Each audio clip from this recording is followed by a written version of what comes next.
dot, dot, dot, dot. Magandang umaga mga mag-aaral. Magsitayo ang lahat para sa panalangin. Binibining hirit, pakipangunahan ang pagdarasal.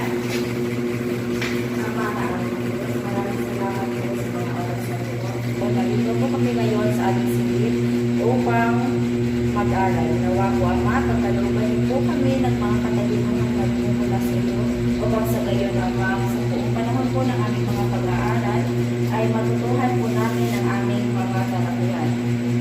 Pagkalooban mo rin po kami ng Ama na kapayapaan sa buong panahon po ng aming mga pag-aaral. Sa pangalan ng mga Panginoong Hesus na aming kapagpitasan. Bago kayo magsiupo, pakipulot muna ng mga basura na sa ilalim ng inyong mga upuan at pakitapon sa tamang lagayan. Maaari na po kayong umupo. Magandang umaga mga mag-aaral. Magandang umaga po. Kumusta naman ang inyong umaga? Mabuti naman po. Kumain ba kayo bago kayo pumasok sa paaralan? Opo. Tama, dapat kumain kayo bago pumasok sa paaralan para malakas ang inyong mga resistensya. May lumiban ba sa araw na ito? Meron po. Sino? Si John Rick po. Bakit kaya lumiban si John Ray? Hindi po namin alam. Kung gano'n, kung hindi nyo alam, dadaanan ko na lang mamaya pagka-uwi ko kung tatanungin ko ng nilang mga magulang kung bakit lumiban si John Ray. Okay po. Mga mag-aaral, pakibasa ng sabay-sabay ang ating mga kasunduan. Una, makinig ng mabuti. Pangalawa, maupo ng maayos. At pangatlo, itaas ang kanang kamay kapag gustong sumagot. Magaling! At ngayon naman ay dadako tayo sa ating paganya. Magkakaroon ng bunting gawain, kung saan ay magpapakita ko ng mga larawan at susubukan itong hulaan kung ano ang ibig sabihin nito. Ang tawag sa munting gawain ay 4 pigs in 1 word.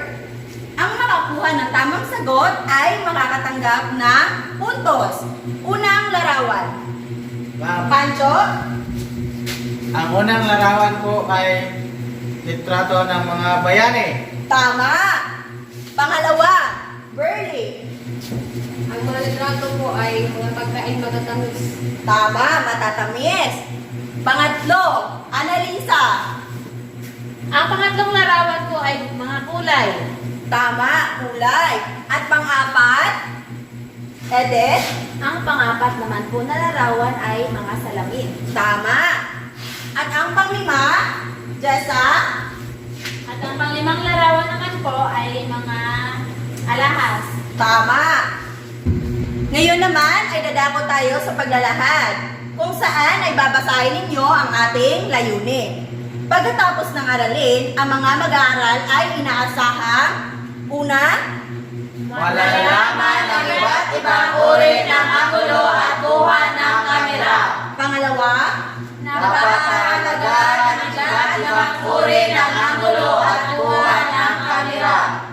at pangatlo, Na ipapahayag ang kahalagahan ng wasto kuha ng kamera. at iyon ang mga layunin natin, mga mag-aaral. At ito ang mga karaniwang uri ng anggulo at kuha ng kamera. Una, extreme close-up. So, ibig sabihin ay yung pinakamalapit. Pakibasa, Jeremy, kung ano ibig sabihin ito. Extreme close-up. Ito ay pinakamataas na level ng close-up shot at ang pinaka-focus nito ay mula sa isang bagay lamang mula sa close-up. Magaling.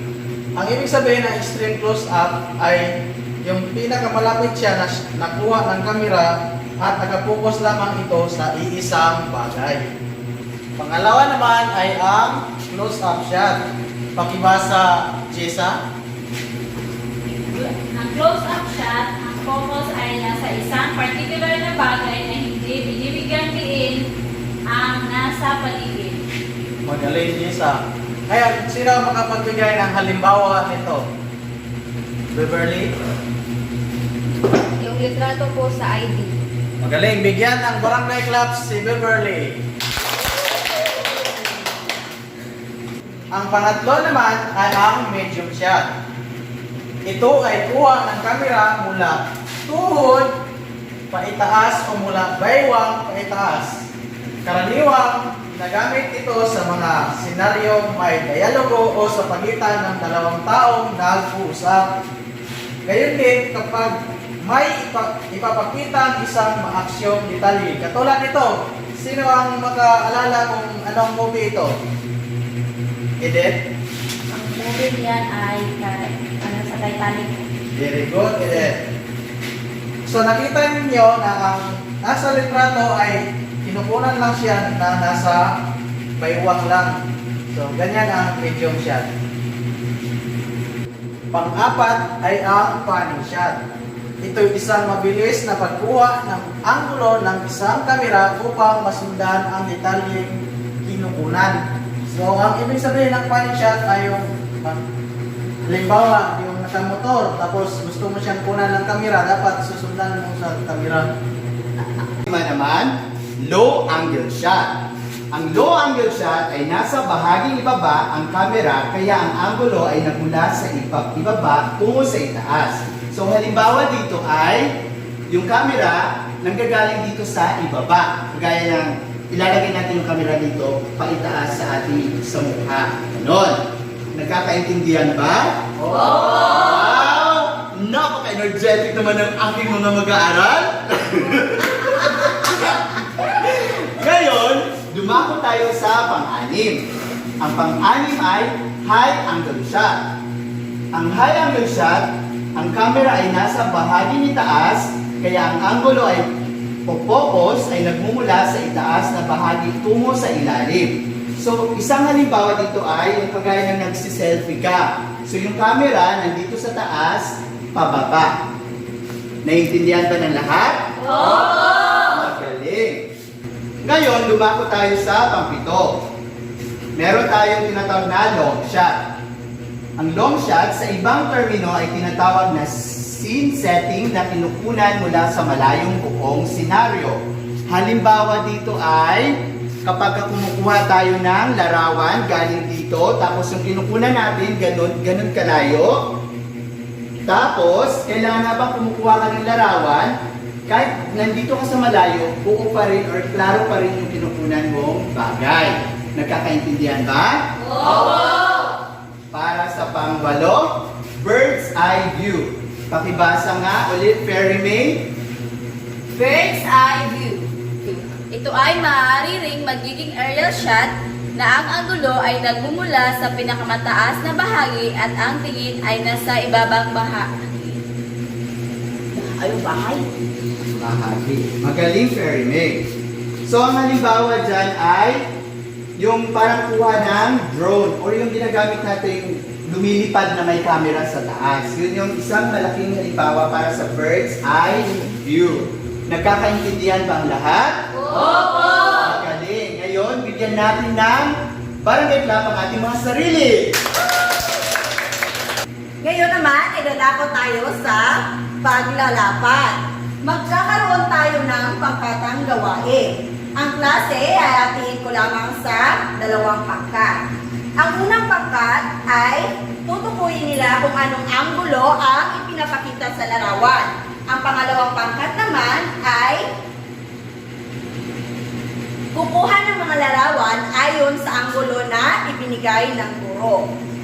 Pagkatapos ay iulat ito sa harap ng klase. Paalala, pagkatapos nila iulat ang kanilang mga gawain, ay ang kabilang pangkat ang magbibigay ng komentaryo at magbibigay ng nararapat na puntos. Ang unang pangkat, ito ang inyong larawan, at ang pangalawang pangkat naman ay ito. Ngayon, maaari na ninyong simulan ang inyong gawain.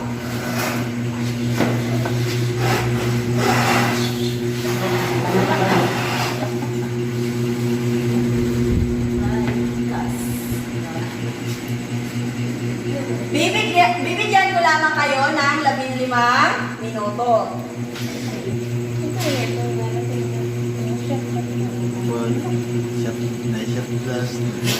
ngayon naman ay tapos na ang inyong oras. Maaari na natin simulan sa unang pangkat. Ang larawan naman na aking daladala ngayon ay ang anggulong medium shot. Dahil kita naman sa mga larawan na ang kuha nila ay mula tuhod lamang at hanggang paitaas. Ano bang bigyan si Eden ng watermelon clap? 1, 2, 3, 1, 2, 3, pack, wow! Maraming salamat, Eden. At ngayon naman, idadako tayo sa pangalawang pangkat na kung saan ay kukuha sila ng larawan ayon sa anggulo na ibibigay ng guro. At binigyan ko sila ng larawan na kung saan ang anggulo ay long shot. Ngayon, Pancho, maaari mo ba itong iulam sa harapan?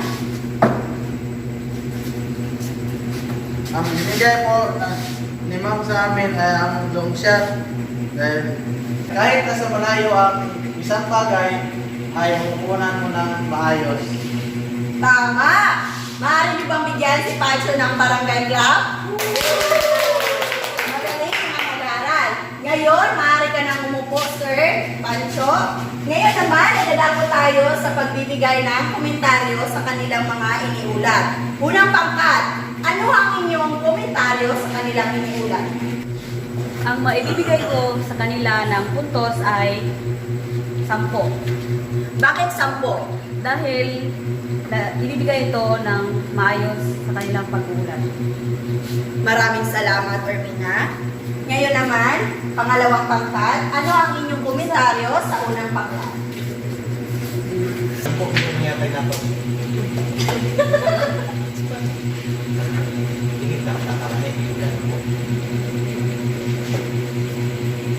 Ang sa unang pangkat naman, ang maibigay naming puntos sa kanila ay 10 puntos dahil naipaliwanag nila ng maayos ang larawan na ipinakita nila kanina.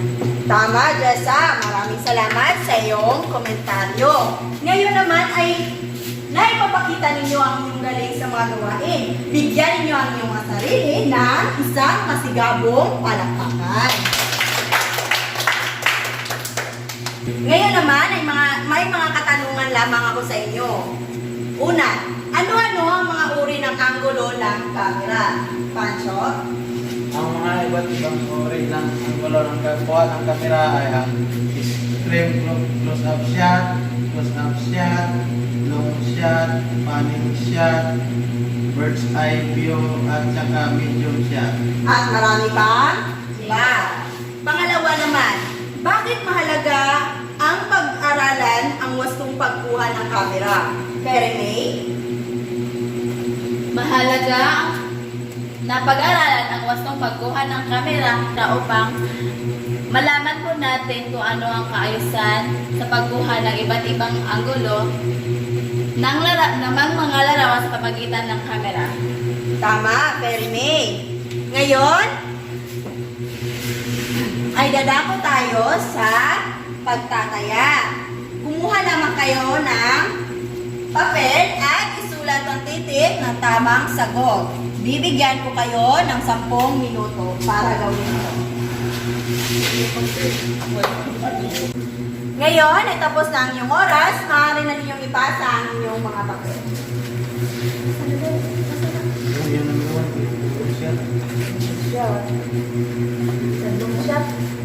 At bago natin tapusin ang ating klase, ay meron muna akong ibibigay sa inyong takdang aralin.